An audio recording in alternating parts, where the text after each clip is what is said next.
Hey guys, I hope you are all doing alright. In today's video, we will listen to 3 pretty disturbing and creepy stories from the Creepypasta wiki fandom. These stories, in my opinion, are pretty scary to listen to. I will also put the links to these stories in the description if you want to read them, but I highly recommend you to watch this video as it will give you a better experience. Make sure to like and subscribe, and disclaimer, viewer discretion is advised. Anansi's Goatman story. Here's my story. Be 16. Be black and have family down in Alabama. They farm and own a huge amount of land down in Huntsville. Uncle owns a big house and a bunch of trailers they put out in the woods for hunting or camping. Down south cousins suggest that we go out there to camp. Know I'm a city kid from Chicago, so they tease the fuck out of me. Collect food, kill a pig and some chickens, and bring necessities to camp out for a few days. We get to the camp and it's obvious something is weird. Air has this weird electric smell like right before a storm, like ozone. We think nothing of it and unpack and go down to a little creek to swim for a few hours. All of a sudden, some older white guy and a white teenager come out of the bushes. He has a shotgun in the crook of his arm and says hello and asks us what we're doing this far back in the woods. Tell him about my uncle, who he knows, and say we're camping out. He tells us we need to be real careful out here and stick together because there was a big animal in the woods. His son, who is my age, asks if he can stay and hang out with us. He says okay. I'm going to stop green texting because the story is fairly long and the format is harder to write in. So we end up playing football. Dicking around with me, there's the white kid, Tanner, 5 of my cousins, and then 4 of their friends. In total, there were 5 girls and 6 boys. We all were around 15 to 17 and we ended up just dicking the day away. Eventually, we head back to the camp and pull out some stuff for a campfire, even though the trailers both had kitchenettes. Tanner says that his family's property sits up against my uncle's. He wants to run home and ask his dad if he can come out camping with us. My cousin Rooster says he's going to go with him since it's going to get dark soon. One of the girls also wants to tag along. It's about 7 o'clock, and it's starting to get pretty dark. They grab flashlights and take the trail toward Tan's property. The rest of us chill. We make s'mores, drink, and kiss on the girls.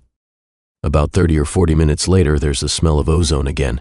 You could notice it over the scent of the fire we had started. This really nasty, coppery smell, like right after you've had a nosebleed and it's stopped. It wasn't exactly like dried blood, but it was that metallic back of your throat smell. We immediately think that it's some kind of electrical malfunction, or that someone left a hot plate on or some shit. We search the trailers and nothing's on, but we can all smell it. All of a sudden, we can hear people booking it down the path toward us. Rooster, Tan, and the girl all come running into the clearing, out of breath. And they don't even break stride. They all run into the trailer, right by where the fire is. We all get the fuck out of there and into the trailers. They end up calming down. Even Rooster is crying his fucking eyes out at this point. All the while, the fire is guttering lower and lower, so my other cousins say fuck it, and are about to go outside to get the generator out of a shed between the trailers. Tanner goes, fuck no, lock the front door, ain't nobody else going outside. He's been crying too, his eyes are bloodshot and puffy and his pants are dirty as shit. He goes on to tell us that they went up to his house. His father said sure, he could go out camping, but to make sure they were careful on the way back, and that maybe they should take one of the hunting rifles just in case. Evidently, Tanner had seen something in their yard a few days before. One of their pigs had been ripped up and half-eaten. They assumed it was just some big cats or coyotes, even though they don't usually fuck with live animals. Tanner went upstairs, packed his stuff, and told his dad they would be okay without the rifle because coyotes avoid people. Then they started walking back toward where we were camping. Rooster finally stops crying and shaking. The girl already had, but was now just staring out the window with a dumb look on her face. He says they had gotten halfway into the woods toward the camp when they'd started to hear shit in the forest. It was almost pitch black by this time, so they weren't sure at first what the fuck it was. The girl says that she heard something in the bushes right off the trail. They all beamed their flashlights over there and there was someone standing in the woods in a little hollow. Rooster said they shouted at him and told him that he was scaring the fuck out of them and what a dick he was. He says that's when he realized that the guy was facing away from them. They keep walking and they start smelling the nasty coppery ozone smell. They say that they look off into the forest on the opposite side and there's a dude standing there too, backward, slightly closer to the path. So now they start power walking and Tan keeps going, I should have taken the fucking rifle. As they're telling the story, the smell is still super strong, even inside the cabin. They say that after they started walking faster, A kind of low gibbering had began coming from both sides of the wood. As they booked it back to the trailer, the girl said she flashed her light out to the side of them and saw something jerking itself through the woods. The gibbering just got louder and louder, and when they could see the light from our campfire, something had come out of the woods about 40 yards behind them onto the track. Then they just flat out ran as hard as they could to the trailer. So we're out in the f***ing woods, and we're assuming at this point it's some rednecks or some shit trying to f*** with us. All of a sudden, my other cousin, Junior, starts going on about how he went to school with a native kid that was telling him about the Goatman or some shit. We promptly tell him to shut the f*** up because we don't need any spooky talk right now. But he just keeps going on and on about how it's the f***ing Goatman and how we're in his woods and blah blah blah. Now at the time, I had never heard of this Goatman or any of that. But then a couple years ago, the year before I graduated from college, I had a Menem for a roommate, and I ended up asking him about it. And to sum it up, it's basically a f***ing man with the head of a goat, and he can shapeshift and get among groups of people to terrorize them. It's also supposed to be kind of like the Wendigo. It's bad mojo to even talk about, and even worse if you see it. Keep in mind, I didn't know this back when I was 16, so my cousin is going, the Goatman's gonna get in and fucking get us. The girls are all terrified, and my cousins and I are all f***ing trying to figure out if it's just some hillbillies or an animal. All of a sudden, the smell just goes away. To this day, I haven't even experienced anything like it. Obviously, smells usually fade away or lessen, but it literally was just there 1 second and not the next. So it's after an hour, making it around 9 or 10. We've stopped shitting bricks enough to go back outside and stoke the fire again. We figure it was just some assholes trying to fuck with us, so we don't go back home, because we think if we do, they'll chase us through the woods or some crazy shit. Nothing else weird happens that night. We stay another night, and for the main part of that night, nothing happens. But at about 1 in the morning, we're outside getting drunk and telling ghost stories, as someone is finishing some too spooky story. I don't remember what about. The smell comes back. It's so fucking strong that one of the girls literally starts vomiting. I stand up, and you can actually feel how clammy the air is. I say we should get inside and that this isn't right, we should have just fucking left. We all go back inside and we're standing around. My cousin keeps going on about how it's the Goatman. My other cousin Rooster tries to shut him the fuck up. And all the while, I'm just feeling that something is wrong and I can't figure out what the fuck it is. We end up sitting in there for a while. The smell is just as strong and we're terrified and all huddled in this camper. We end up cooking brats for everybody because nobody wants to go outside. It's one of those packs with 4 brats. We have a total of 3 packs. I grill them up on the stove and give everybody a hot dog, then get mine. After a while, one of my cousins gets up and goes over to the pot to get another one. He starts grumbling about how I got 2 brats and everybody else only got 1, and I look at him like he's f***ing stupid. I tell him that everybody only got 1 because there were only 12 brats, and that if he wanted more, he should open up a new pack and cook some more. That's when the girl that had been out with Rooster and Tan just starts screaming, "Oh Jesus, oh Lord, get it out." She's crying and shivering, and then it dawns on the cousin standing up what the f*** is wrong. Me and him both glance around the room and I feel my heart f***ing sink. I run the fuck out of the cabin and the girl runs out with us. The trailer door is banging against the side of the trailer as everybody books it out. One of my cousin's friends asks us what the fuck was wrong. I start counting us. There's only 11 now. I shit you not, my cousin verified. There had been 12 people in the cabin, but being that everybody didn't really know each other well, nobody had noticed the whole fucking time that there was an extra person. And then I realized earlier that I had kind of noticed something was off. You know how when you're just dicking around having a good time that you don't sweat the small shit and you don't always keep track of certain stuff? I'm dead sure that someone else had been in the trailer with us and that they had been there for at least a fucking day eating with us. What makes it worse is that I couldn't figure out who it was because I don't think anyone ever actually interacted with the other person, / the Goatman. The girl kept praying to Jesus and we're all sitting outside. Eventually, we get big-ass sticks and go back in the cabin, but there's nobody in there. We count again, and there's 11 people. We go back into the trailer and lock the door. We explain what the f*** happened. The girl says that she realized too, and that when she was about to say something, the person sitting next to her had grabbed her leg hard, leaned over toward her, and said something she couldn't understand. So we are pretty much scared as fuck as we huddle together, and I fall asleep. When I wake up, the sun is just coming up, and half the people are asleep and the other half are packing our shit up. We all want to walk back home, but like 4 people want to stay until the sun is all the way up, and some people think that we're just fucking around and still want to stay at the trailers. I just want to get the fuck out of the woods. The girl's name was Kira, the one that the Goatman had touched. Anyway, I asked her if she really thinks it was something bad, and she says she just wants to go home and that she doesn't want to be out in the woods alone for another night. So we decide to split up. The 4 that want to go can go, but I have to stay because I have the keys to the cabin and it's my uncle's and I have to lock up. I'm super pissed at this point because I feel like people aren't taking this shit seriously, and I definitely didn't want to be out in the woods for another night.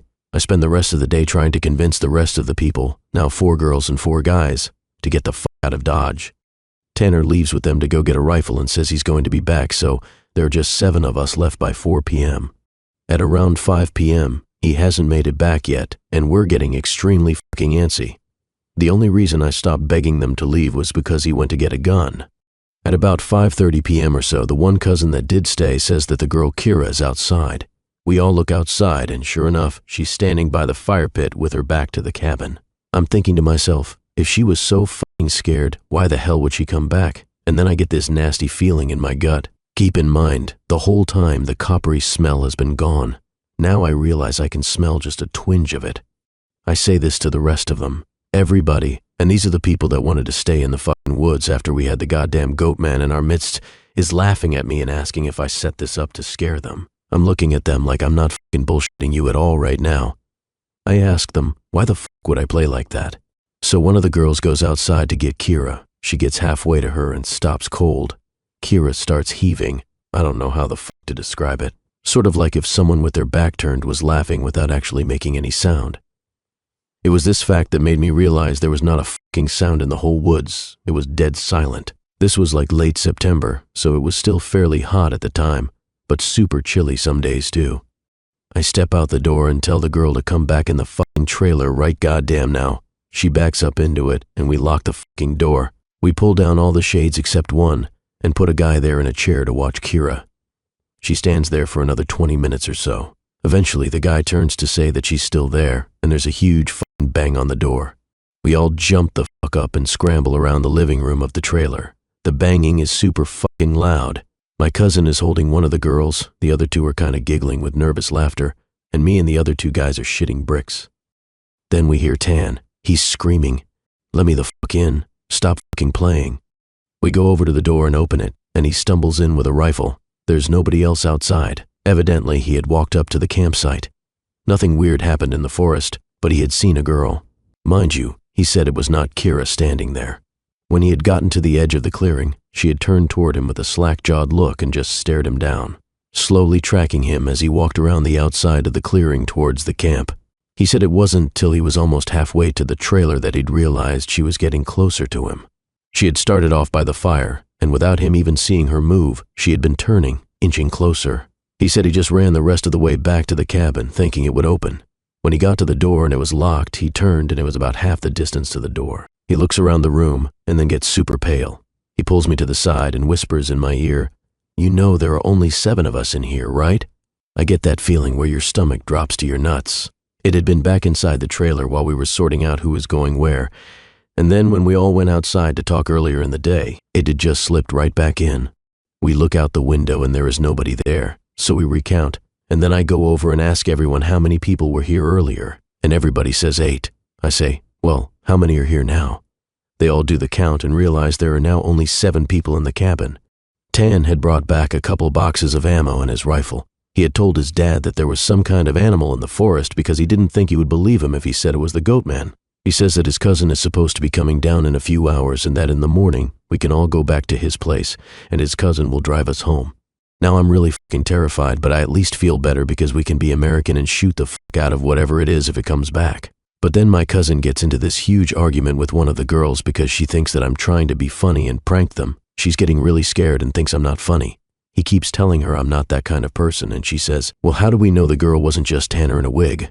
Or if it's really the Goatman, how do we know that this is the real Tanner, and that Goatman just didn't kill Tanner in the woods and take his gun?" So we get into a huge fucking argument about this, where me and Tan are like, we could seriously be in danger, because at the very least, someone has been sneaking themselves into our fucking trailer without us knowing and mingling with us, and at worst, something bad is in the forest fucking with us. One of the girls is crying and saying she wants to go right now, and we're trying to tell her we shouldn't because none of us are walking through the woods in the middle of the night. At this point, the sun is starting to go down and it's getting a little cloudy out. We eat something and turn on the radio for a while, but we can't really get a station out there with anything decent. So we turn it off at about the time that Tan's cousin shows up. He was like 19, I think. Now the sun is just barely over the horizon, and he has one of those heavy-duty lantern flashlights and another rifle. He walks up to the trailer and we whisper to Tan, asking if he's sure that's his cousin. He says yes. The guy looks behind him and all around the camp, then walks in. He kind of glances at all of us and looks a little confused. Then he says, "Where's your other little buddy at? I figured she would meet me up at the cabin. Is she a little slow or something?" He also asked whether we had been cooking blood in the cabin, because it smelled like blood in hot pans all the way up the trail.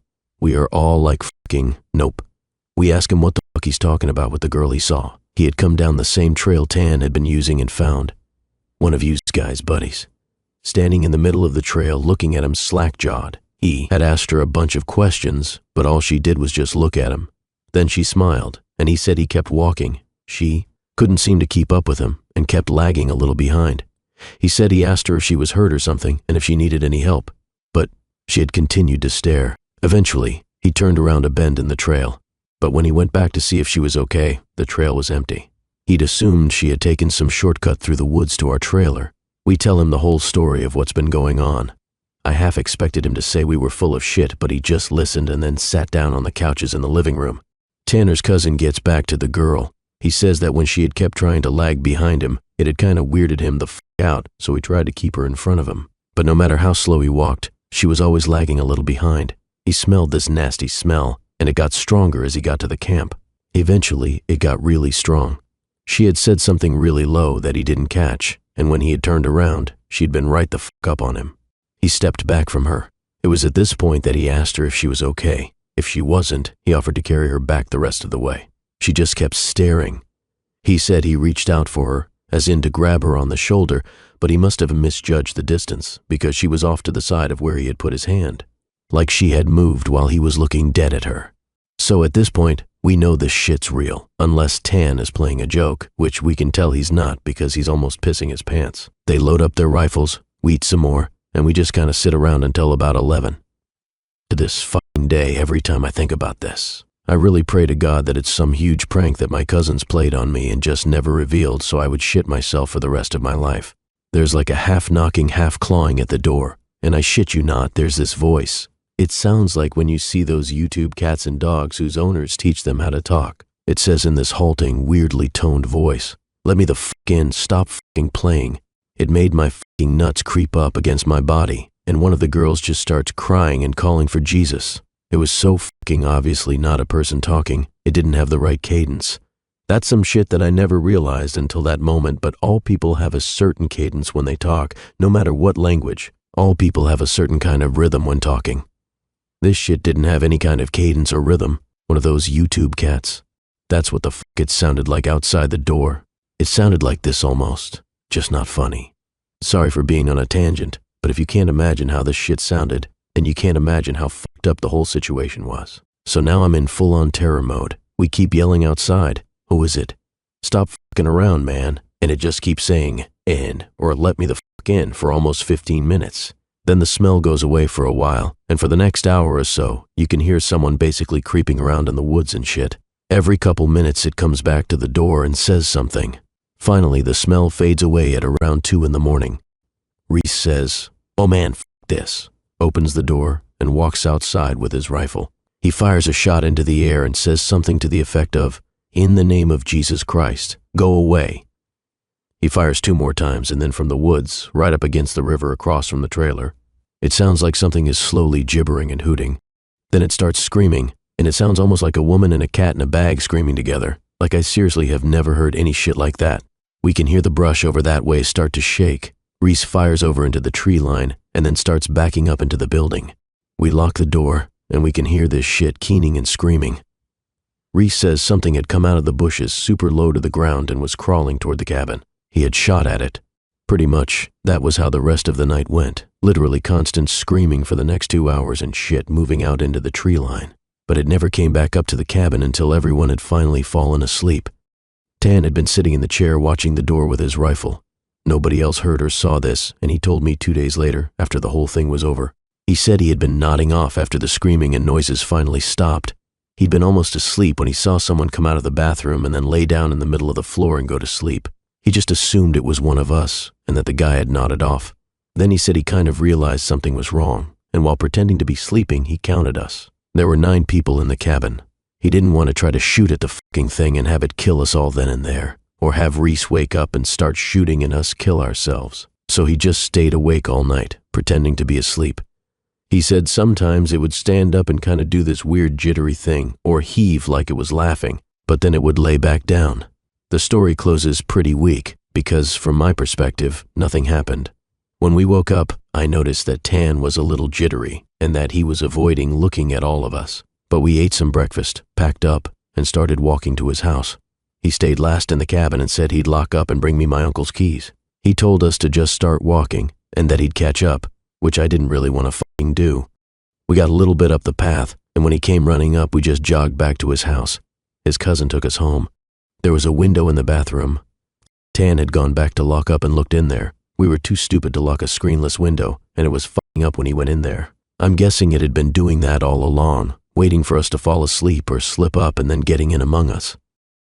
It walked with us all the goddamn way back to his house, and then he said it lagged to the back of the group and looked him dead in the eyes before walking into the woods.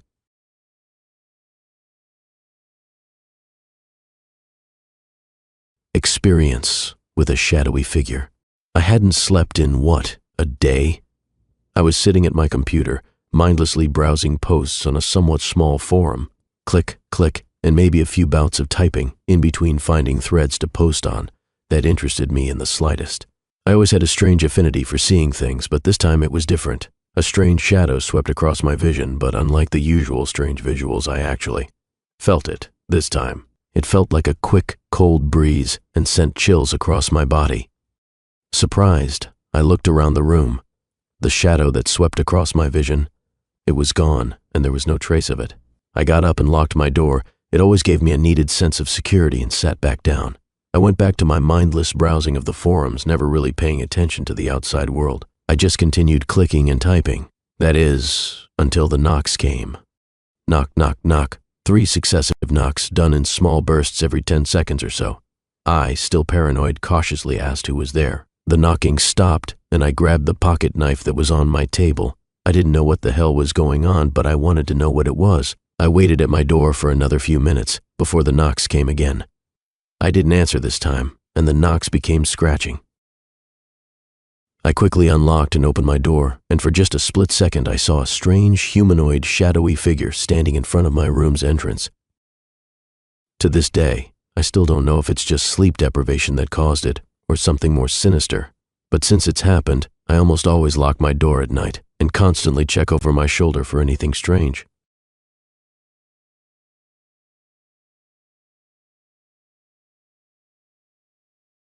The Rake.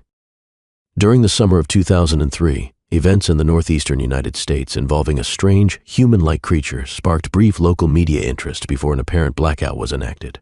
Little or no information was left intact, as most online and written accounts of the creature were mysteriously destroyed.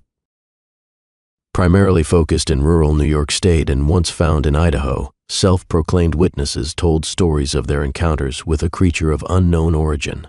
Emotions ranged from extremely traumatic levels of fright and discomfort to an almost childlike sense of playfulness and curiosity. While their published versions are no longer on record, the memories remained powerful. Several of the involved parties began looking for answers that year. In early 2006, the collaboration had accumulated nearly 24 documents dating between the 12th century and present day, spanning 4 continents.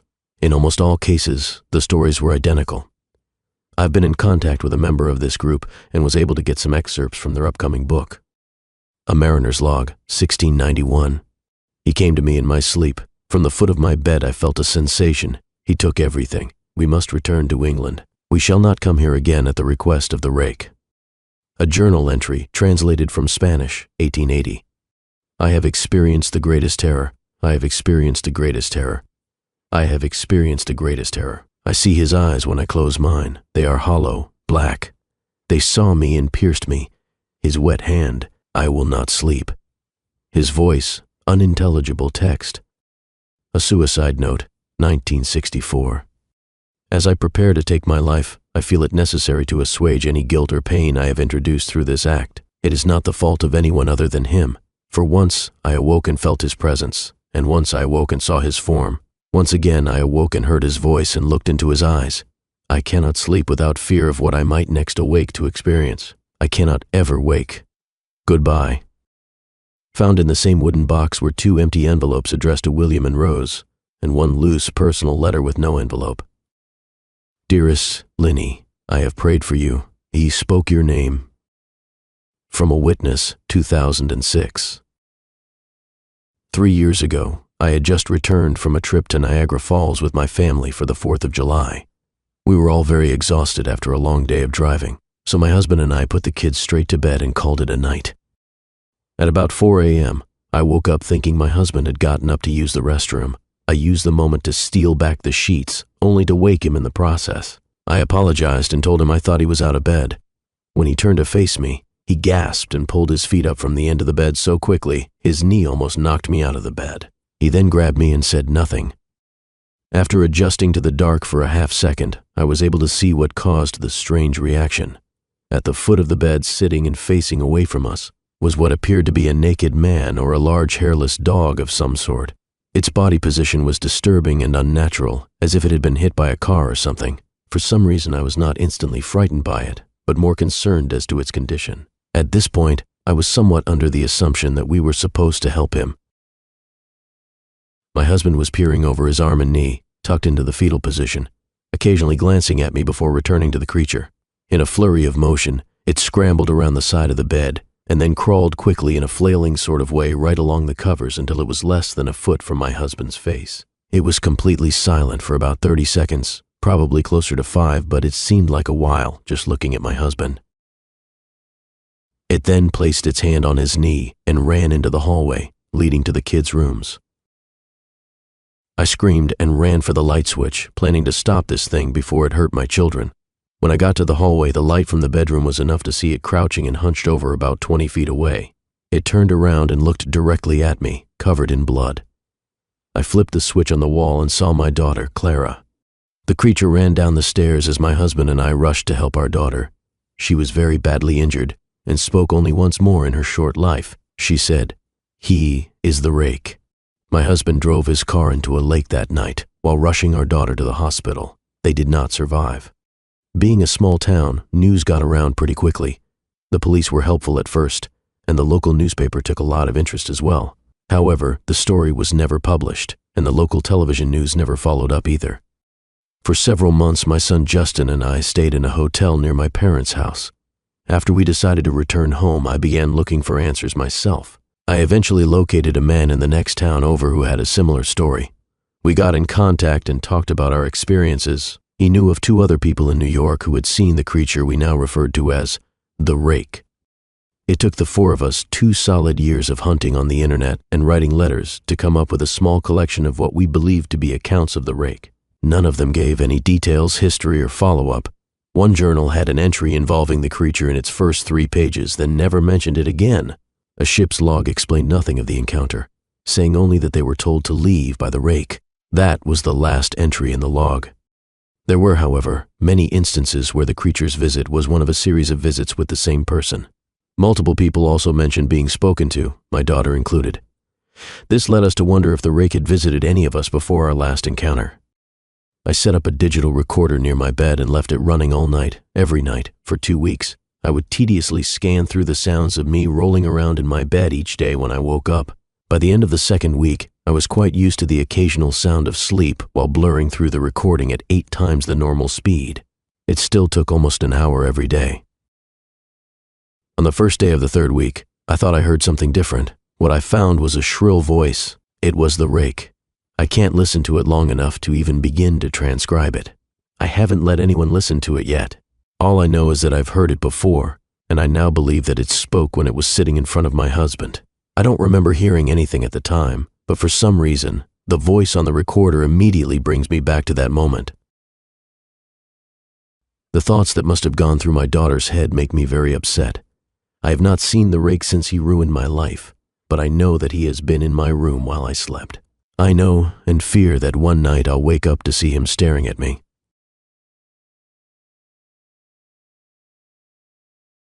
So these were the stories. I hope you liked these stories. If you did, make sure to like and subscribe, and also comment which video you want to see next.